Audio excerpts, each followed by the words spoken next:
Kufuatia uzinduzi wa zoezi la upuliziaji viuatilifu dawa za ukoko majumbani lililofanyika Aprili 25 likiambatana na siku ya malaria duniani, likizinduliwa na afisa tarafa wa tarafa ya Msalala Victoria Lusana kwa niaba ya mkuu wa wilaya ya Kahama Mheshimiwa Mboni Mhita, limeanza kutekelezwa kupitia kampuni ya Gekahele Intertrade kwa ushirikiano na mgodi wa Barrick Bulyanhulu. Akizungumza na Mjasilia TV, Apollinaire Kubanda, mratibu wa zoezi hilo la upuliziaji viuatilifu dawa za ukoko majumbani linalojumuisha kata za Bulyanhulu na Bugarama katika halmashauri ya Msalala wilayani Kahama mkoani Shinyanga, amesema zetu lilianza tarehe 28 mwezi wa 4 katika kata ya Bugarama, na kwa kule tumemaliza kule Bugarama. Kwa sasa hivi tumeingia kata ya Bulyanhulu, tulianzia Kabale na sasa hivi tuko Mkolani, ni siku ya 5 leo. Zoezi letu linakadiriwa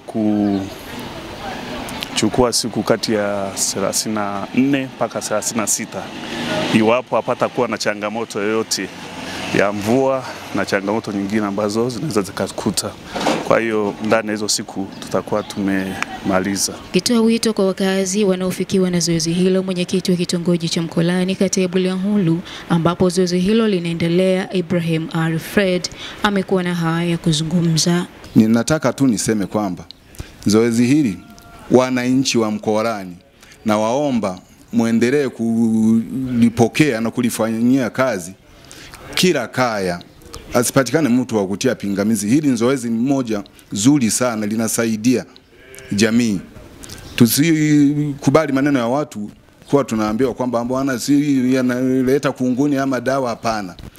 Yaani haya madawa yanaua kila kitu mpaka kunguni, anazosema kwamba yanazalisha kunguni, sivyo? Mashaka Mahongo ni moja ya wapuliziaji viuatilifu vya kuua mbu, amesema wanaendelea kupata ushirikiano kutoka kwa wakazi wa maeneo husika katika zoezi hilo. Watu tayari wanapokea hii huduma ili kukinga wasiendelee kuambukizwa na malaria. Kwa hiyo tunapata vizuri kabisa, wanatupa ushirikiano, kazi tunaifanya kwa uadilifu.